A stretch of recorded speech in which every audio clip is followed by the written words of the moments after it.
तो नमस्कार दोस्तों, के सब सभी उम्मीद करते हैं सब बढ़िया होगा। तो यारो आज जाके चालू करेंगे एक्समैन सीरीज़ के एक्सप्लेनेशन इन क्रोनोलॉजिकल ऑर्डर यानी एक्समैन फर्स्ट क्लास से, क्योंकि अभी डेडपूल एंड वुल्वरीन आने वाली है तो सोच रहे थोड़ा माहौल बना दिया जाए। एंड आई नो डैट मैं थोड़ा लेट हूँ क्योंकि इसको मैंने मई के लास्ट वीक में अनाउंस किया था, बट अब मैं इसको जुलाई में एक्सप्लेन कर रहा हूँ। बट ठीक है, पूरी एक्सप्लेन ज़रूर करेंगे। एंड थैंक यू, क्योंकि आपके प्यार से इस चैनल पर 100 सब्सक्राइबर नहीं 102 सब्सक्राइबर्स पूरे हो चुके हैं, बट स्टिल 98% लोगों ने अभी तक सब्सक्राइब नहीं किया और वो मेरी वीडियोस रेगुलरली देखते हैं। तो यार अगर आपको मेरी वीडियोस पसंद है और चाहते हो कि मैं भी फ्यूचर में एक बड़ा यूट्यूबर बनूं औरों की तरह, तो यार सब्सक्राइब ज़रूर करना। बाकी थैंक यू जिन लोगों ने सब्सक्राइब किया है। तो फिर गाइस बिना किसी देरी के लेकर राम जी का नाम चले शुरू करते हैं आज की वीडियो।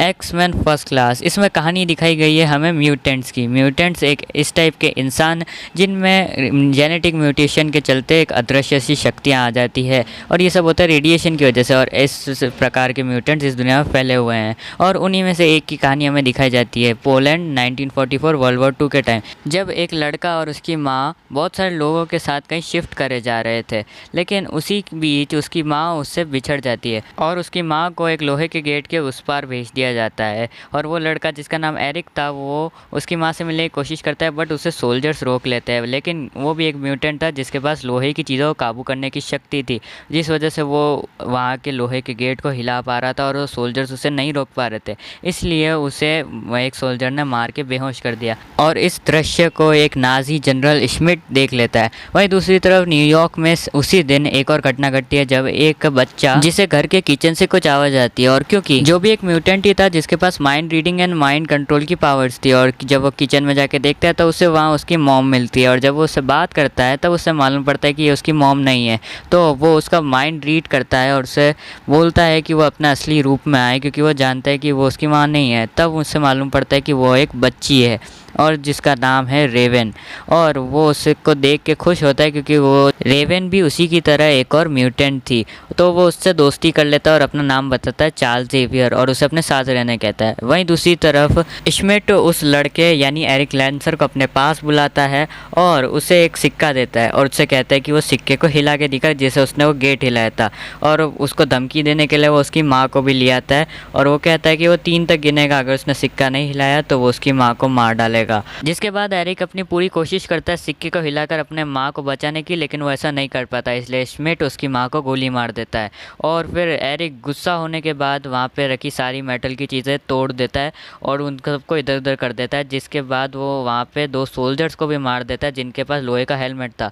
और इन शक्तियों को देख के श्मिट काफ़ी खुश होता है। देन सीन शिफ्ट होता है 1962 में, जहाँ पे चार्ल्स बड़ा हो चुका था और रेवन भी उसके साथ ही रहती थी, लेकिन एरिक श्मिट की तलाश कर रहा था क्योंकि वो उससे बदला लेना चाहता था। और इन्हीं के बीच में हमें एक CIA एजेंट मोयरा मैकटेगर्ट दिखाई जाती है, जो एक कर्नल की जासूसी कर रही थी, जो एक बार में जाता है और वहाँ जाके एमा फ्रॉस्ट से मिलता है, जो उसे एक सीक्रेट रूम में ले जाती है। और मोयरा भी उनका पीछा करती है और वहाँ उससे वो मालूम पड़ता है कि कर्नल मिलने गए थे श्मिट से, जो अपना नाम बदल के अब सेबेस्टियन शॉ के नाम से रह रहा था। और वो कर्नल को कहता है कि उनके पास रखी सारी मिसाइल वो टर्की और रशिया के पास शिफ्ट करते, जिसके लिए वो नहीं मानते। लेकिन फिर वो अपनी पूरी म्यूटेंट्स की टीम दिखा के उन्हें धमकाता है, जिसके बाद उन्हें मानना ही पड़ता है। देन इस विलन वाली गैंग में एक मेंबर था अज़ाज़ेल, जिसके पास टेलीपोर्टेशन की पावर्स थी। तो वो कर्नल को एक मीटिंग में टेलीपोर्ट कर देता है ताकि वो इन सब मिसाइल्स की लोकेशन चेंज करा सके, और ये सारी बातें मोयरा सुन लेती है। इसलिए वो अपने सीनियर्स को ये पूरी बात बताती है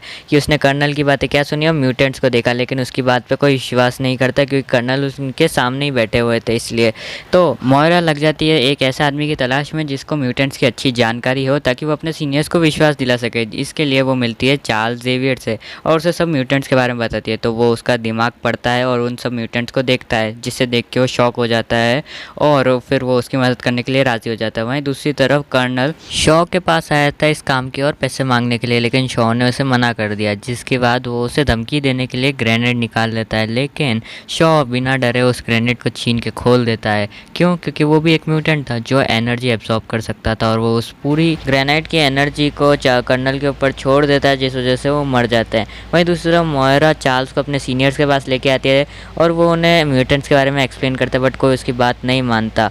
तभी चार्ल्स उन्हें विश्वास दिलाने के लिए अपनी पावर्स का यूज़ करता है, उनका माइंड रीड करता है, लेकिन उन्हें लगता है कि ये कोई जासूस है और वो उसे अरेस्ट करने बोलते हैं। लेकिन तभी रेवन एक ऑफिसर का रूप ले लेती है, जिससे वो सब बहुत डर जाते हैं। बट ये आदमी इस मिशन में उनका साथ देने के लिए राज़ी हो जाता है और फिर ये सब मिलके शॉ को ढूंढ भी लेते हैं और उसे पकड़ने जाते हैं। लेकिन वहाँ पे एरिक भी आ जाता है, जो भी शॉ को मारने ही आया था।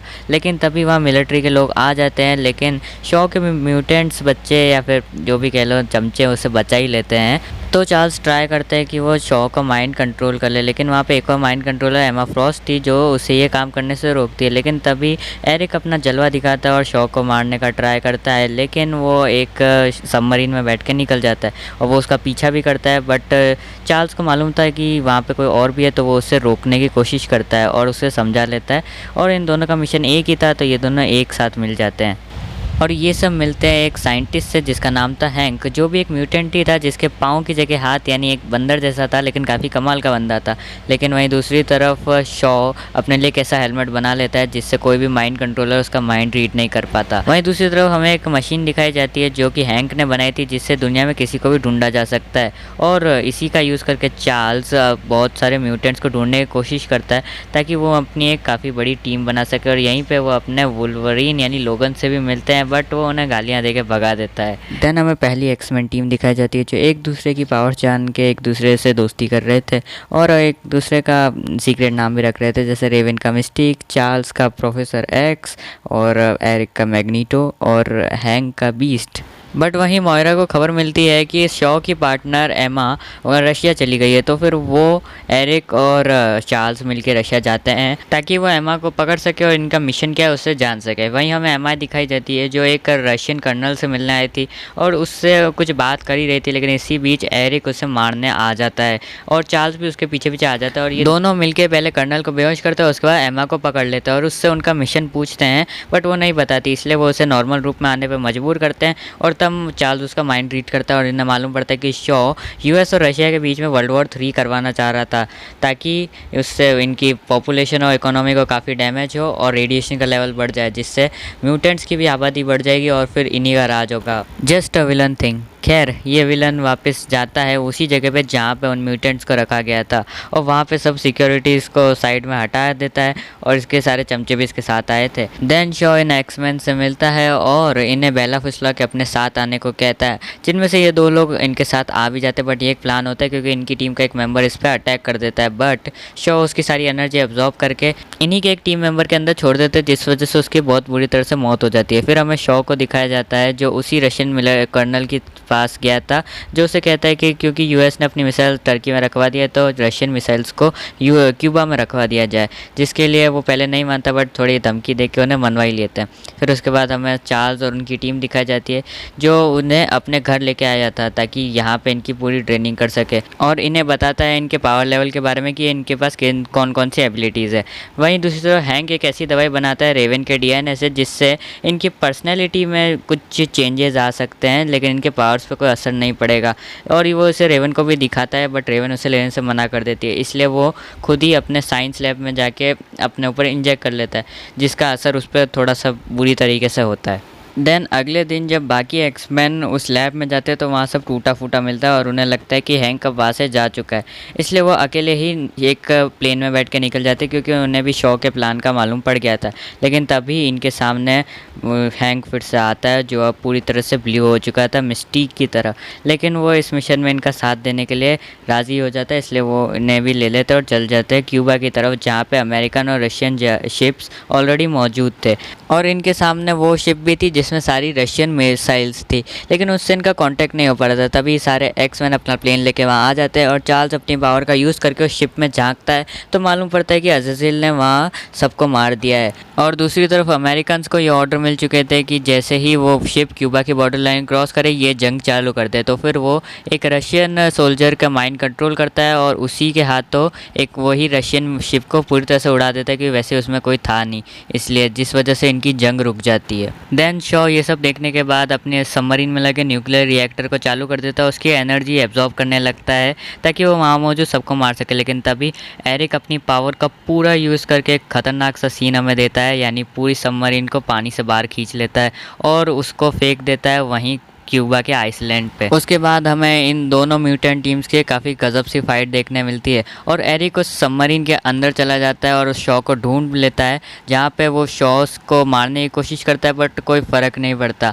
और फिर उसके बाद वो अपना दिमाग लगाता है और उसका हेलमेट उतार देता है, जिस वजह से चार्ल्स उसका माइंड कंट्रोल करके उसे पॉज कर देता है, मतलब उसी जगह रोक देता है। लेकिन एरिक उसका हेलमेट खुद ही पहन लेता है और वो चार्ल्स के कंट्रोल के बाहर हो जाता है और फिर उसके पास रखे एक सिक्के को लिटरली शॉ के सर के आर पार कर देता है। लेकिन तभी यूएस और रशियन गवर्नमेंट दोनों इन म्यूटेंट्स को देखने के बाद इन्हें मारने का ऑर्डर्स दे देती है और दोनों ही कंट्रीज़ की शिप इन पर मिसाइल फायर कर देती है और एरिक ये बात जानता था, इसलिए एरिक उन सारी मिसाइल्स को रोक के वापस भेज देता है उन शिप्स की तरफ और चार्ल्स उसे रोकने की कोशिश करता है और मोयरा भी उस पर गन फायर करती है। लेकिन एरिक के सेल्फ डिफेंस के चक्कर में एक गोली जाके चार्ल्स को लग जाती है, जिस वजह से उसके दोनों पैर लिटरली पैरालाइज्ड हो जाते हैं। बट इससे एरिक का कंट्रोल उन मिसाइल से छूट जाता है और वो सारे लोग बच जाते हैं मिलिट्री के। और फिर एरिक मोयरा पे बहुत गुस्सा होता है और बोलता है उसकी गलती है, लेकिन चार्ल्स बताता है कि ये उसकी गलती नहीं है और उसका ये रास्ता बहुत गलत है और उसे समझाता है, लेकिन वो वहाँ से चल देता है और सबको कहता है कि ये वर्ल्ड उन्हें कभी एक्सेप्ट नहीं करेगा और उन्हें उनकी अलग कम्युनिटी बनानी पड़ेगी और पूछते हैं कि कौन उसके साथ आ रहा है। तो विलन वाली पूरी टीम तो आ जाती है, लेकिन चार्ल्स की टीम से मिस्टिक भी उसके साथ आ जाती है और ये सब वहाँ से चले जाते हैं। उसके बाद फिर हमें दिखाया जाता है चार्ल्स जो अब व्हील चेयर पर आ रखा है, इसलिए मोएरा उसके साथ आ चुकी है और वो उससे बताती है कि अब वो किसी को उसकी आइडेंटिटी के बारे में नहीं बताएगी और उसकी लोकेशन के बारे में। लेकिन उससे शायद उस पर भरोसा नहीं था, इसलिए जब वो उसे केस करता है तब वो उसकी सारी मेमोरी इरेज कर देता है। और ऐसा ही होता है क्योंकि जब उससे इन्वेस्टिगेशन करी जाती है और तब वो उसे कुछ याद नहीं रहता। लेकिन लास्ट में हमें एमा फ्रॉस्ट का जेल दिखाया जाता है जहाँ पे उसे बचाना है एरिक, और वो उसे अपने साथ शामिल होने कहता है और अपना नया नाम बताता है मैग्नीटो। तो इसी के साथ ये मूवी एंड होती है। और यार ये था एक्सप्लेनेशन एक्समैन फर्स्ट क्लास का। नेक्स्ट वीडियो कोशिश करूँगा जल्दी ले आऊँ, और अगर आपको ये वीडियो पसंद आया और मूवी अच्छे समझ आ गई तो इसे लाइक और शेयर जरूर करना और चैनल को भी सब्सक्राइब करना। बाकी यार मैं दूसरे चैनल गेमिंग दुनिया भी जरूर सब्सक्राइब करना, जिसमें मैं गेमिंग से रिलेटेड वीडियोस डालता रहता हूँ। लिंक डिस्क्रिप्शन में एक बार चेकआउट जरूर कर लेना। बाय गाइस, फिर मिलता आप लोगों से अगले वीडियो में, तब तक के लिए जय श्री राम।